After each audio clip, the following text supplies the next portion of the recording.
दोस्तों, क्या आप जानते हैं भगवान शिव की पहली पत्नी कौन थी और क्यों उन्हें अपने ही पिता के यज्ञ में अग्नि में समर्पित होना पड़ा? यह कहानी है प्रेम, अहंकार और भगवान शिव के क्रोध की। शिव और सती की अद्भुत कथा। बहुत समय पहले प्रजापति दक्ष के घर एक दिव्य कन्या का जन्म हुआ। उसका नाम रखा गया सती। सती बचपन से ही भगवान शिव की परम भक्त थी। उनका मन हमेशा शिव की भक्ति में डूबा रहता था। समय के साथ उनकी इच्छा और मजबूत होती गई कि वे शिव को ही अपने पति के रूप में प्राप्त करें। सती ने भगवान शिव को पाने के लिए कठोर तपस्या शुरू की। उन्होंने कई वर्षों तक ध्यान और उपवास किया। उनकी अटूट भक्ति से प्रसन्न होकर भगवान शिव प्रकट हुए। उन्होंने सती की भक्ति को स्वीकार किया और उनसे विवाह करने का निर्णय लिया।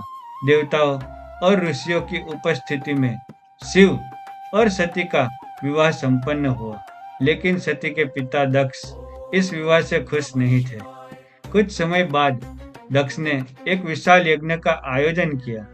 उन्होंने सभी देवी देवताओं को निमंत्रण दिया, लेकिन उन्होंने जानबूझकर शिव और सती को निमंत्रण नहीं भेजा। जब सती को यह पता चला तो उन्होंने शिव से कहा कि पिता के घर जाने के लिए निमंत्रण की आवश्यकता नहीं होती। शिव ने उन्हें जाने से मना किया, लेकिन सती अपने पिता के घर चली गई।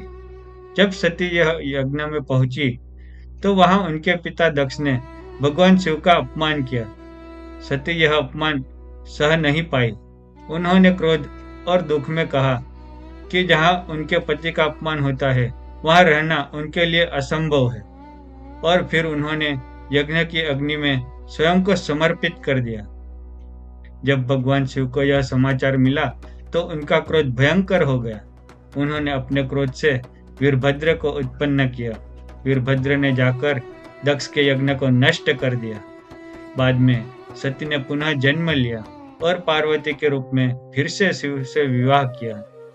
यह कथा हमें सिखाती है कि प्रेम, सम्मान और भक्ति जीवन का सबसे बड़ा सत्य है। तो कमेंट में दोस्तों जरूर लिखिए। हर हर महादेव।